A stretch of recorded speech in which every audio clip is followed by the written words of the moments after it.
Boa tarde a todos que estão nos acompanhando. Hoje é dia 19 de agosto de 2020.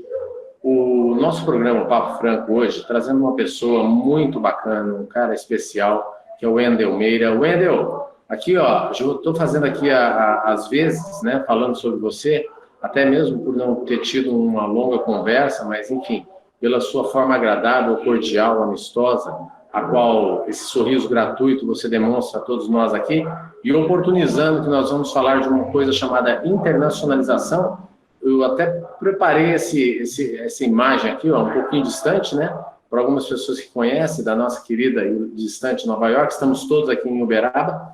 E, Wendel, queremos aqui, de antemão, em nome do reitor Luiz Fernando Santos Anjos, em nome da Paula, em nome da Andréia, que faz esse programa com muito carinho, da Aparecida Cidinha, que também trabalha com a gente, em meu nome em especial, quero dizer a você um muito obrigado, dizer a você que estamos lisonjeados em ter tido a oportunidade deste bate-papo. E nós vamos falar aqui, eu vou te passar a palavra agora, tá, Wendel? Nós vamos falar aqui, gente, nesse período de pandemia, sem apontar dedo, nada disso, mostrando para as pessoas o que existe de diferente no mundo e que as coisas boas também acontecem. Nós não temos somente notícias de Covid. E agora, Wendel, passo a você, meu amigo, a palavra. Por gentileza, uma excelente tarde para você, amigo.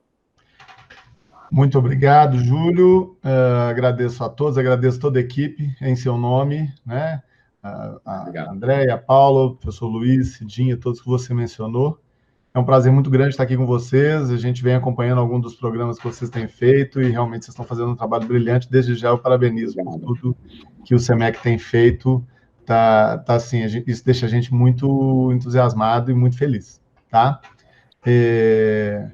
Eu, atualmente, nem tão atualmente, né? Desde 2012, eu estou na coordenação da assessoria de cooperação internacional da UFTM. Na verdade, desde a criação da assessoria internacional, eu ainda sou o primeiro coordenador, né? Desde a gestão do professor Virmondes, e depois a professora Ana Lúcia, e desde o ano passado com o professor Luiz Fernando. E a assessoria internacional, então, é responsável por envolver toda essa gama de processos que envolvem a internacionalização de todos os setores da universidade, tanto discente, quanto docente, quanto de técnicos administrativos. E eu estou à disposição para a gente poder conversar um pouco sobre isso, para falar que a internacionalização não parou, apesar do Covid, a gente continua trabalhando e promovendo esses processos. Conta uma coisa para a gente, Wendel, porque quando a gente estava conversando e quando nós soltamos aquele flyer a respeito de você, começou a chover perguntas e aí eu tive que condensar um pouquinho, porque senão isso aqui ia virar live de sertanejo, coisa que dura 5, 6 horas e não dá, porque você tem suas coisas, nós temos as nossas, você gostou, né? Mas a coisa é mais ou menos assim. Então, Wendel, conte para a gente um pouquinho como que é o funcionamento, como que é essa questão de internacionalização, como que isso se dá. Conta um pouquinho para todas as pessoas, para os docentes, para os discentes que estão nos assistindo, para a comunidade externa, para todas as... Enfim, para o uberabense e aquele que também não é de Uberaba, para conhecer um pouquinho, poxa, essa questão de internacionalização, como que é isso? É uma secretaria, é um órgão, viabiliza? Como viabiliza? Como que é um pouquinho? Dá assim, um overview, de uma maneira assim, abrangente a respeito do que é, como funciona. Conta para a gente, por favor, você que tem essa maestria e está à frente da página, por favor.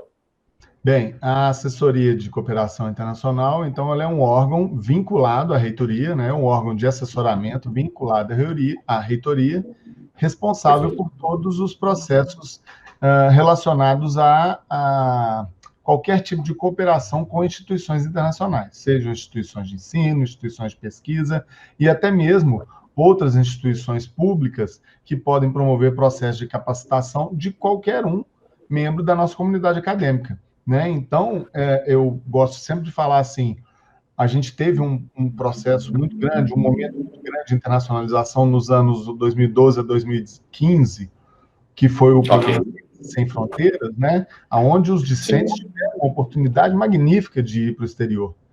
E em 2015 esse programa foi encerrado, hoje em dia a gente ainda tem algumas ações de fomento ligadas à pós-graduação, prioritariamente, mas eu gosto muito de ressaltar que a internacionalização ela não está, vamos dizer, atrelada, né, ou colada na obrigação de um fomento.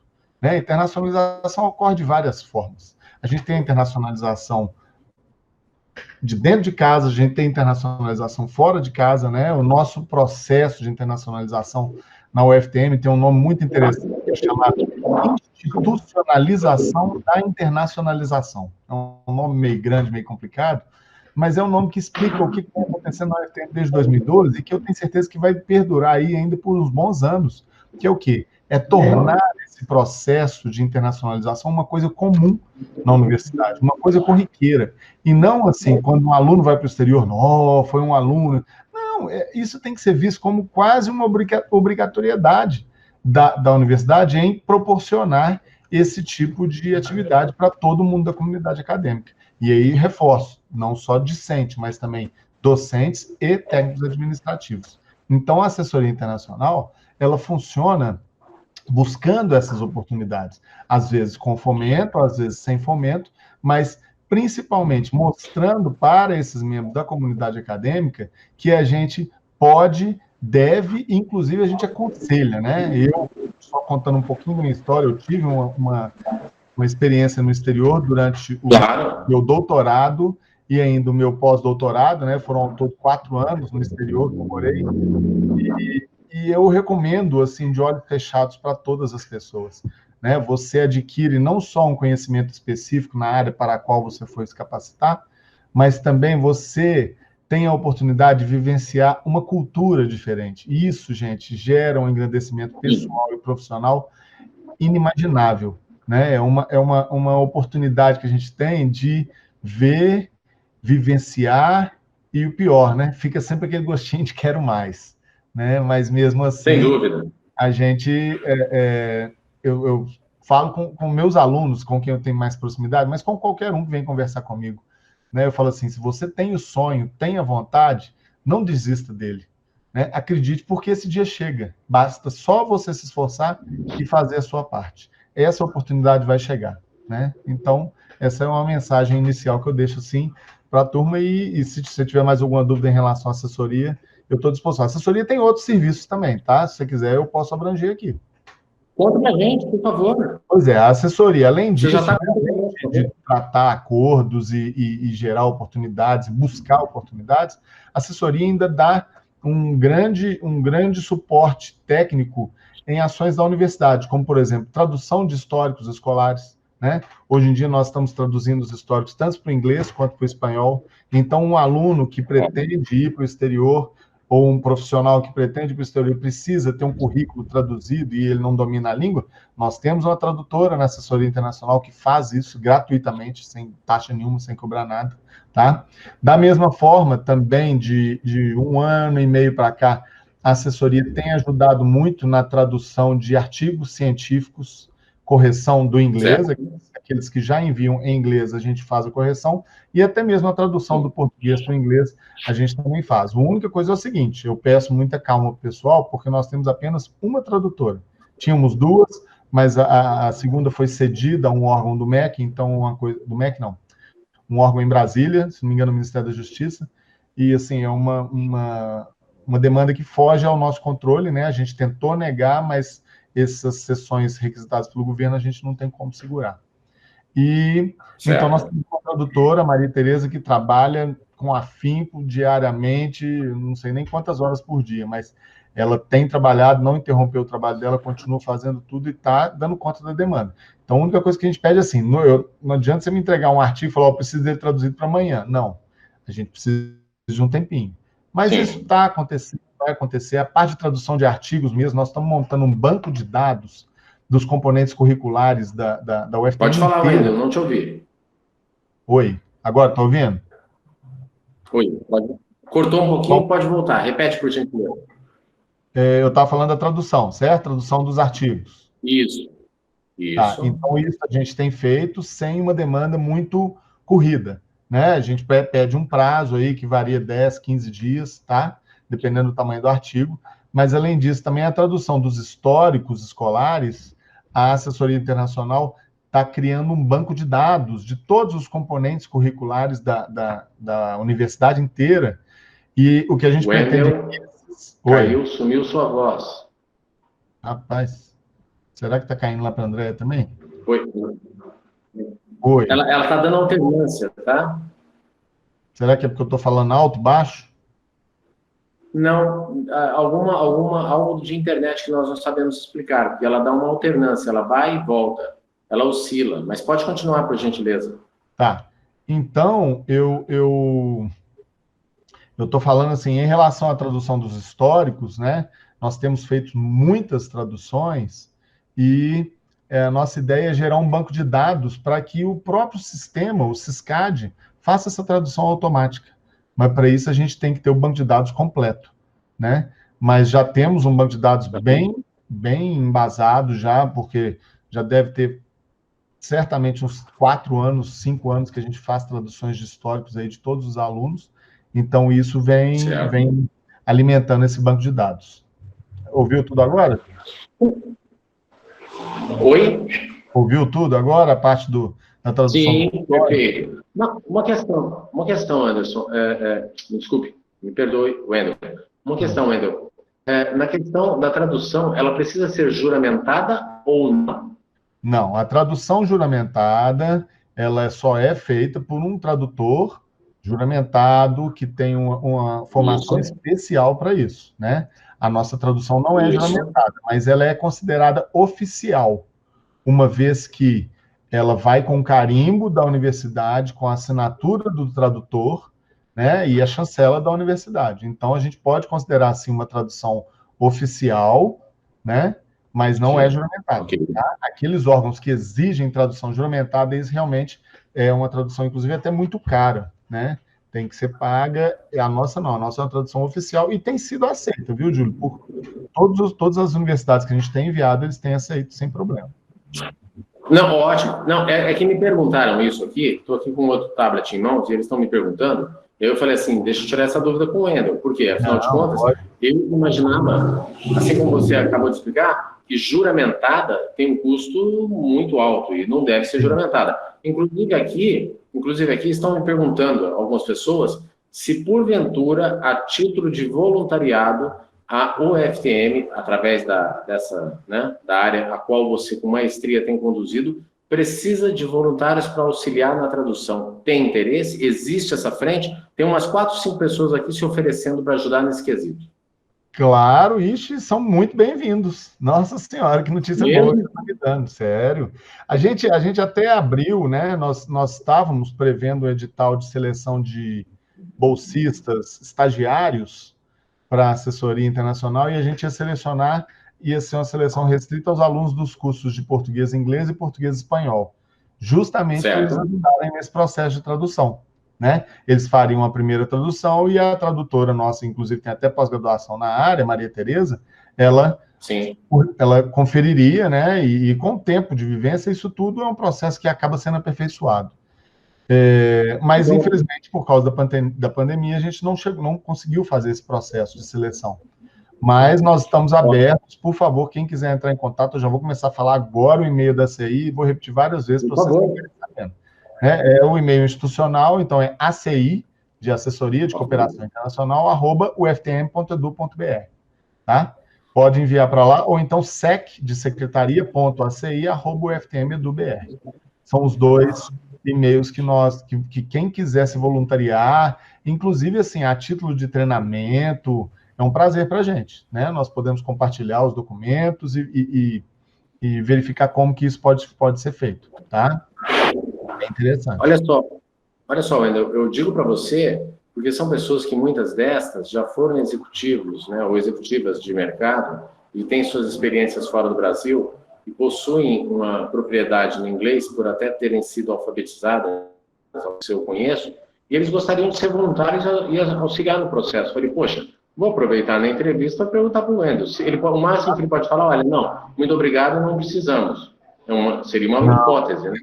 Precisamos sim, inclusive a gente pode até disponibilizar espaço físico, caso esse voluntário queira vir, passar 1 hora, 2 horas, 3 horas por dia no nosso setor lá, a gente tem espaço físico com computador, inclusive, para ele poder trabalhar em paz, sem problemas. Faz uma coisa, Wendel. Me desculpe te interromper. Repete para nós, novamente, com calma, os 2 e-mails para as pessoas poderem entrar em contato, por gentileza. Tá, o e-mail são 2 e-mails, então, da Assessoria Internacional. ACI,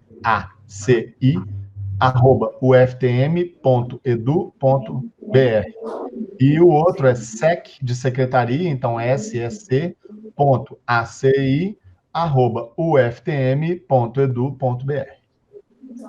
Certo. Bueno, me conta uma coisa. Tem algumas pessoas aqui me perguntando o seguinte: internacionalização com pandemia, tudo parado, não acontece nada. O que você me fala a respeito? Hoje eu estava até comentando com um colega, né? Falando, olha, tô muito ansioso porque eu vou conversar hoje com o pessoal da rádio, né? Da rádio na Rádio nas Nuvens, né? Que é Rádio nas Nuvens mesmo, né? Desculpa, eu posso estar falando errado, é isso? Sim, corretíssimo. Então, que sobre internacionalização. Aí o cara falou assim: vai ser a entrevista mais rápida da sua vida, que você acha que ia falar assim, internacionalização na pandemia. Como que é? Fala, não há. Mentira, não é por aí, não. Aí não, pô. Não é assim, né? Os processos Sim. continuam em curso. Inclusive, nós temos alunos que estão no exterior, né? Alunos nossos da universidade que estão fazendo estágio no exterior. A eles foi dado, no início da pandemia, a oportunidade de retornar e foi deixado a decisão por conta deles. Se eles quisessem retornar, eles poderiam. Se não quisessem, poderiam ficar lá. E somente 2 alunos nossos quiseram retornar no início da pandemia. Ok. Ficaram lá, graças a Deus, estão todos saudáveis, todos sadios, continuando o seu intercâmbio. Tá? E, além disso, a gente ainda teve uma outra situação muito interessante. Olha só. Alunos que chegaram a ser selecionados pelo programa Brafitec, daqui a pouco eu vou falar de todos os programas, mas chegaram a ser selecionados pelo programa Brafitec, que é um programa com universidades francesas específico das engenharias, né? Esse aluno é do curso de engenharia mecânica, se não me engano, e ele foi selecionado no início do ano e ele teria viagem marcada agora, para o mês de agosto. E ia para a França, podendo ficar lá até 2 anos em regime de duplo diploma, que é uma situação extremamente interessante. Só que, por conta da pandemia, ele foi informado que as bolsas estavam sendo cortadas e que não poderia entrar na França nem nada. E o próprio aluno, iniciativa dele, né? E a gente ficou muito, muito feliz com isso, junto com o coordenador do Brafitec da mecânica, que é o professor Vitor Naves, eles conseguiram entrar em contato com a Universidade Francesa. Ele vai iniciar as atividades aqui no Brasil de maneira remota com a Universidade Francesa, e assim que for possível, ele vai para a França, dar continuidade presencialmente de lá, né? Então, os processos estão em continuidade, o processo não está parado, né? Nós tivemos esse ano, na verdade, ano passado, selecionados alunos pelo programa Santander, de bolsas americanas, e os alunos tinham viagem prevista para Portugal e para Espanha. E também, obviamente, não puderam ir, viagem prevista agora para o segundo semestre, não puderam ir. Já entramos em contato com o banco, já entramos em contato com as universidades, o estágio deles está garantido em 2021, né? Então, eles vão poder ir, não perderam a oportunidade, vão poder ir sim, tá? Dentro ainda desse programa de Bolsa Santander, estamos com o edital aberto, nesse momento, se não me engano, o edital fica aberto até sexta-feira, até dia 21, de bolsas americanas, agora. Já é segunda leva do Bolsas Ibero-Americanas do Santander. O edital está aberto e também para Espanha e Portugal, e esses alunos com previsão de ida também até o segundo semestre de 2021, tá? Vamos abrir, assim que fechar esse edital do Santander, esse ano, pela primeira vez, a UFTM está fornecendo ou oferecendo bolsas institucionais de intercâmbio, tá? Então, essa é uma demanda, Júlio, que eu tenho assim desde que a CI foi criada. Lá em 2012, eu vinha pedindo, todo ano, quando eu mando a previsão de orçamento, eu peço bolsa. Aí corta, eu peço, eles cortam. Eu não desisti, eu continuei pedindo, e esse ano a gente foi agraciado, né? A gente chegou a pedir, a gente pediu 5 bolsas, seria uma para cada instituto, mais uma para Iturama, né? Para atender toda a universidade. E para cada instituto, gente, porque o ICBN não tem curso vinculado a eles, tá? Então, mas são 5 institutos, não. Cada instituto que tem cursos mais Iturama. E aí, em conversa, em negociação com a gestão, a gente conseguiu 3 bolsas, né? Aí seria uma para cada grande área. Então, seria uma para a área de humanas, uma para a área de exatas e uma para a área de biológicas, né? Essas bolsas estão previstas no orçamento de 2021, tá? E nós vamos abrir agora, no mês de setembro, a gente já deve abrir o edital, porque eu já quero fechar esse ano com esses alunos selecionados. Porque o que acontece? O nosso calendário é diferente do deles, né? Do Hemisfério Norte. Então, a gente tem um problema muito grande. Se a gente deixar para selecionar esses meninos no ano que vem, até acabar o processo de seleção, já vai ser abril, assim, na melhor das hipóteses, ainda mais que a gente deve ter atraso de calendário ano que vem. Então, acaba que eles não conseguem ir no ano que vem. E eu não posso usar a verba de um ano para poder pagar a bolsa no ano seguinte. No outro ano. Do ano de exercício, né? A verba federal ela tem que obedecer o ano de exercício. O ano de exercício. Nesse sentido, a gente garantiu já, né, para o ano que vem, e vamos abrir o processo seletivo agora para esses alunos poderem ir para as universidades no ano que vem. É uma bolsa que a gente não chama nem de bolsa, a gente chama de como é que fala? Ajuda de custo, né? Porque ela, dependendo do que o aluno for fazer, às vezes ela não cobre tudo, mas é uma bolsa que vai girar em torno de R$ 12.500, que numa cidade de custo de vida médio, na Europa, que você tem aí um custo de vida mensal em torno de 400 a 500 euros, ele pode passar, sim, o semestre lá, né? E ainda comprar e adquirir a sua passagem sem problemas. Pensando que o semestre acadêmico não são 6 meses, né? O semestre acadêmico gira em torno de 4 meses e meio. Então, ele vai ter a oportunidade de fazer isso, comprar suas passagens e ainda custear o seguro de saúde. Uma pergunta que me fizeram é que muitas, né, das nossas universidades parceiras são privadas, né? Elas têm taxas de matrícula, elas têm isso tudo. E aí, alunos perguntando, mas como que eu vou fazer? Eu vou pagar essa taxa de matrícula e tal? Não vão, porque a parceria, o acordo de cooperação já prevê que o nosso aluno lá não vai ter que pagar nenhuma dessas tuition fees, que a gente chama, né? São as anuidades, ou as taxas de matrícula. Então, a ajuda de custo que o aluno recebe, tanto pelo programa do Santander, quanto pela Bolsa Institucional, ela é para custear a ida do aluno. Então, a passagem de ida e volta, e mais moradia, alimentação, transporte e o seguro-saúde lá. Se vai cobrir 100%? Eu não posso responder isso. Eu acho um pouco difícil, ainda mais com o preço do euro atualmente, né? Sim. Mas, ao mesmo tempo, também as passagens estão tão baratas, né, rapaz? Eu estava olhando passagem internacional, tá assim, 1/3 do preço do que estava há um ano atrás, né? Então, o que a gente orienta o aluno é o seguinte: assim que ele receber a verba, que ele compre a passagem com maior antecedência possível, para garantir um preço bom e que sobre mais para ele poder se custear lá. Mas a gente tem que admitir, em realidade, né, considerando a realidade do Brasil, uma ajuda de custo dessa, né, é até bem generosa e pode ajudar bastante essa mobilidade internacional dos nossos alunos, certo? E como você muito bem colocou, Hélio, com muita propriedade, o que acontece? É importante também, eu acredito que já tem que partir desse momento, como se você der 100% de toda a despesa, não querendo fazer juízo de valores, mas eu acredito que a pessoa não vai se desdobrar ou não vai se empenhar tanto quanto se tiver uma contrapartida. Então, é oportuno e importante que ela tenha, sim, uma contrapartida, porque, afinal de contas, é óbvio, o interesse é do governo que tenha uma pessoa que faça internacionalização, que conheça outro país, que amplie seus horizontes, que amplie os seus conhecimentos, que desenvolva outras formas e perspectivas de ver o mundo, sem dúvida alguma. Mas tem também que partir um pouquinho da pessoa, porque se você der tudo de mão beijada 100%, fica muito fácil. Aí as pessoas ficam muito... no Ciências Sem Fronteiras, né, Júlio? Oi? No Ciências Sem Fronteiras aconteceu muito disso. E, infelizmente, a gente também não pode generalizar, mas a gente teve um feedback bem negativo de vários alunos que foram para o exterior. Né? E aí surgem as brincadeiras, né? Eles chamaram o programa, em vez de Ciências Sem Fronteiras, foi chamado de Turismo Sem Fronteiras, e aí várias... Mas, assim, independente disso, só dando uma pincelada sobre esse programa, que muita gente fala mal, eu não falo, tá?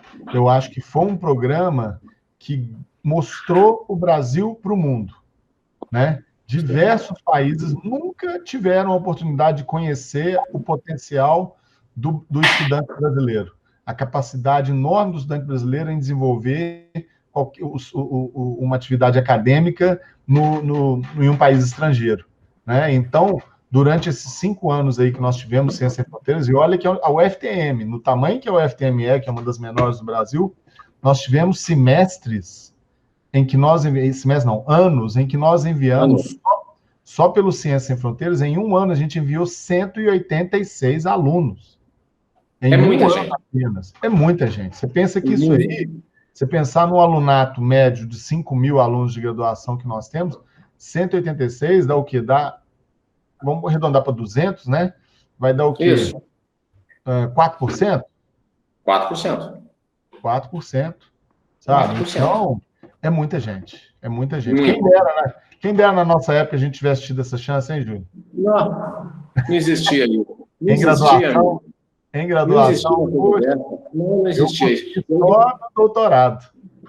E aí tem uma coisa, Wendel, o programa ele não é um programa político, embora, às vezes, como você bem coloca, não estamos aqui em momento algum fazendo qualquer alusão ao partido A, B ou C, ao governo A, B ou C. Agora, esse programa, como você falou, com muita propriedade também, repito que eu acho essa palavra muito importante, ele pecou um pouquinho. Ele pecou porque não existia uma contrapartida. Sim. E aí, a não existência da contrapartida deixa as coisas muito cômodas, muito confortáveis, ficam muito fáceis para aquele que vai. Mas, sorte de quem foi, nós não estamos aqui para atirar pedra em telhados de ninguém, pelo contrário. Eu acho que nós estamos aqui para falar assim, olha, existiu. Digamos o seguinte, Wendel, as pessoas que tivessem ou que tenham tido alguma importância e validado aquele benefício, tiraram um proveito muito bacana. Sim, eu sei de vários, eu enumero vários casos de alunos nossos. Pra você ter uma ideia, tem um aluno, no caso que eu sempre lembro, né, um aluno nosso da engenharia mecânica, que foi para a França, voltou pelo Ciências Sem Fronteiras, ele foi nosso estagiário na assessoria internacional de um programa que chamava Embaixadores da França, que eram alunos selecionados para poder divulgar a oportunidade de ir para a França dentro do ambiente universitário. Esse menino, o nome dele é Diego, esse menino, ele fez uma prova de proficiência de francês aqui, quando voltou, ele tirou o nível máximo na prova de francês. Não estou falando nada. E mais do que isso, ele voltou já com o convite para cursar o mestrado lá na universidade de onde ele esteve. O que aconteceu? Formou aqui, foi para lá, já fez o mestrado, porque já tem alguns anos. Eu não sei se ele foi para o doutorado, mas a última notícia que eu tive dele é que ele estava trabalhando na Renault, lá na França. Que bom. Já era engenheiro da Renault, e eu fico brincando, porque o sonho dele é trabalhar na equipe de Fórmula 1 da Renault. Olha só. Eu falei com ele, o dia que ele foi embora, eu falei com ele, se você um dia vier com a equipe da Renault para o Grande Prêmio Brasil de Fórmula 1 e não me arrumar uma credencial para ir para o paddock, Mas que bacana. Wendel, olha... São oportunidades que eles souberam aproveitar, e como ele tem vários, tá? Não foi só um, não, foram vários. A gente mandou ao longo dos 5 anos aí, aproximadamente mais de 400 alunos para o exterior. Tá? Eu não sei te precisar o número, eu teria que fazer uma conta rápida, mas foi em torno disso, entre 400 e 500 alunos nós mandamos para o exterior. E isso serve, Júlio, o seguinte, é aquela história, né? Muitas vezes, a gente observa uma experiência para aprender, né? Sim. E a experiência do Ciências Sem Fronteiras nos ajuda hoje a traçar os nossos programas de mobilidade. Portanto, esses editais, tanto do Santander, quanto das bolsas de mobilidade institucional, quanto dos Braftecs, né, que nós temos aí 3 Braftecs vigentes na universidade, um para engenharia mecânica, um para engenharia elétrica e outro para engenharia de alimentos. Na verdade, da engenharia de alimentos é chamado Brafagri, né, porque envolve agriculturas também. Para todos esses programas hoje, o nosso controle é muito mais rígido, né? O aluno só sai daqui com um plano de trabalho pronto e aprovado pelo coordenador do curso. Mais do que isso, ele tem um tutor local lá na instituição observando o que ele está fazendo. e ele relatórios semestrais de todas as atividades que estão sendo feitas. Então, sob pena, inclusive isso está no edital, sob pena de ser cobrado devolução da bolsa que ele recebeu, da ajuda de custo que ele recebeu. Tá? O que é correto? O que é correto? Correto. Foi financiado, tem que dar o feedback, tem que dar o retorno, né? Por exemplo, quando eu fui para o meu doutorado, quando eu voltei, eu estava obrigado a ficar aqui no Brasil por 2 anos. Eu não podia sair por mais convite que eu tivesse, eu tinha que ficar aqui fazendo o quê? Trazendo o conhecimento e a expertise que eu adquiri lá para a universidade onde eu estava aqui. Então, é mais justo, né? E uma coisa, dinheiro, como se fala, já tinha uma senhora que todos nós conhecemos, a Margaret Thatcher, né? Que não existe dinheiro público. O dinheiro é arrecadado pelos impostos, é um dinheiro da União e tem que ser voltado para o cidadão. Se o cidadão faz uso do dinheiro, nada mais justo, digno e correto que fazer a devolução, a devolutiva, o retorno por meio de seu conhecimento, através de serviços estes que venham a beneficiar a própria sociedade. Correto? Claro. É justo. Eu acredito que é convergente para com a realidade que nós vivemos. Eu acredito que está mais correto. Eu acredito que está mais equiparado ao que nós precisamos. Mas, Wendel, meu cara, como tudo na vida, a conversa boa, ela vai longe. Você é um cara agradabilíssimo, uma pessoa fantástica. Nós vamos falar a tarde inteira. Mas é assim, amigo. Uma coisa é boa, a coisa vai longe. E por questões minhas, suas e também do próprio programa, nós temos que caminhar para o final. Então, o que eu vou fazer agora? Eu sei que talvez teríamos muito mais coisas para fazer, mas foi muito bom, porque a abordagem que você deu foi uma abordagem que possibilitou às pessoas um conhecimento em todas as áreas. As áreas que eu digo da internacionalização, e não pensando apenas que seja um passeio, pelo contrário. Mas então, meu caro Wendel, o que eu quero fazer agora? Eu quero transmitir a você, primeiramente, eu vou passar a você a palavra, tá? Mas eu quero já deixar você aqui os agradecimentos do Luiz Fernando Santos Anjos, da Paula, da Andréia, da Aparecida, a Cidinha, o meu agradecimento pessoal e pedir a você que a gente caminhe já para o final, e por isso eu te passo a palavra já fazendo os agradecimentos, para que você deixe o seguinte: a pandemia veio, a pandemia foi terrível, muitas vidas foram ceifadas, porém nós estamos ultrapassando esse período. O que você acredita que a pandemia tenha deixado de coisas boas, ou essa chacoalhada na roseira valeu a pena para olhar para 2021 ou para frente, para o futuro, e falar assim, olha, vamos fazer assim, vamos fazer diferente, podemos ser isto.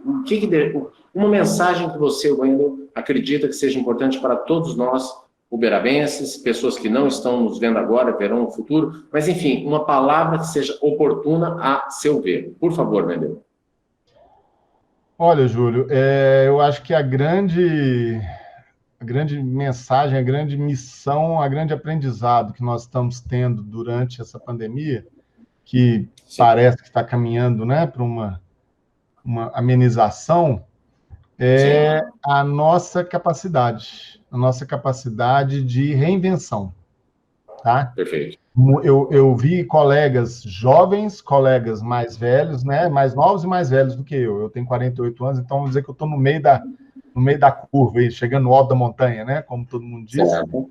Mas, independente da idade, eu vi muitos desesperados falando assim, como que eu vou fazer e o que eu vou fazer? Isso lá em abril, né? E hoje eu vejo colegas extremamente felizes, satisfeitos por terem visto que são capazes e competentes de se adequar a uma nova realidade, de conseguir manter um alto nível de produção, de vivência, né? E principalmente de nunca desistir. Eu acho que é isso, né? Quem imaginou que eu seria capaz de ficar aqui 40 minutos, meia hora, gravando uma aula, olhando para a tela do computador sem ninguém na minha frente, né? Quem imaginou que nós pudéssemos participar de uma reunião com 80 pessoas, como eu tenho participado aí corriqueiramente, né? Sim. Então, eu acho que a grande mensagem é essa, é uma mensagem de felicidade, apesar de todas as tristezas e mazelas que nós vivenciamos, né? E estamos vivenciando. Mas é uma mensagem de que nós somos capazes e que nós somos muito mais capaz do que a gente pensava que era. Muito mais, bem acima do que nós pensávamos que era. Isso me deixa feliz e nos deixa esperançosos, porque a gente sabendo que pode confiar um no outro, acreditando na boa vontade, acreditando na capacidade, acreditando no esforço. E nesse esforço a gente sempre segue junto e consegue sair junto dessa. Tá? Em relação à internacionalização, o pânico tem sido talvez até maior. Né? Eu, com os meus pares de internacionalização de todas as universidades no Brasil e vários também fora do Brasil, num primeiro momento entramos em pânico, todos assim, acabou, não vamos fazer nada, mas o cenário acabou sendo muito interessante, porque foi a mesma coisa, né? Nós vimos que era possível reinventar e recriar as situações dentro dessa nova realidade. E que depois, se voltasse ao que era antes, o que eu não acredito que vai acontecer, ninguém nunca mais vai ser como antes, né? Mas, mesmo depois que voltarmos a alguma realidade anterior, sempre vai ter aquela ideia, ó, a gente pode fazer diferente, então vai dar certo. E os processos não param. Acabei de dar vários exemplos para você aqui, né? Nós estamos mantendo os processos, seguindo, abrindo as oportunidades, tá? E ainda, né, prevendo um futuro mais animador, eu adianto a você que nós temos em vista aí abrir oportunidades também para docentes e para técnicos administrativos, possivelmente até com fomento. O professor Luiz tem essa promessa comigo, né? Nós queremos propiciar momentos de capacitação de técnicos administrativos, de capacitação de docentes, com também alguma ajuda de curso por parte da universidade. Então, o cara quer ir fazer uma imersão na língua estrangeira, seja inglês, espanhol, francês, italiano, que seja, vai para lá, fica 3 meses, gente, isso dá resultado. Tá? Imerge num curso, faz um curso, é lógico, vai aproveitar também para conhecer um pouco, mas isso dá resultado. Para os docentes, né, na minha área de biológicas, precisa fazer um experimento, uma coisa no laboratório, sim. Isso também a gente pretende buscar e pretende colocar na prática. Vamos acreditar, porque se a gente não acreditar, não funciona. Então, a gente estando junto, acreditando e esforçando, a gente faz acontecer. Tá bom? Mais uma vez, obrigado, muito obrigado mesmo por estar aqui com vocês, e vai ser um grande prazer, sempre que vocês precisarem, podem me chamar. Fica de já o convite aberto, nós vamos agendar uma próxima vez, com mais tempo, com mais tranquilidade, sem pandemia, e que a gente possa fazer um programa já com outras vertentes e talvez fazer até uma tríplice aí com mais colegas nossos envolvidos num painel maior para um debate mais amplo, com um tempo maior para nós todos. Tudo bem? Posso contar com você? Pode contar, vai ser um enorme prazer, Júlio. Wendel, mais uma vez, em nome de todos que eu falei, em especial, muito obrigado, uma excelente semana para você. Muito, olha, sempre que precisou, quer falar alguma coisa, chama a Andréia, ela organiza, a gente fala, e da nossa parte, muito obrigado, amigo, saúde e sucesso. Falamos nos próximos meses aí, se Deus quiser. Fiquem saudáveis, cuidem-se e vamos sempre acreditar no melhor, que nós conseguimos, pode ter certeza, viu, gente? Grande abraço. Adeus, amigo, um abraço. Um abraço.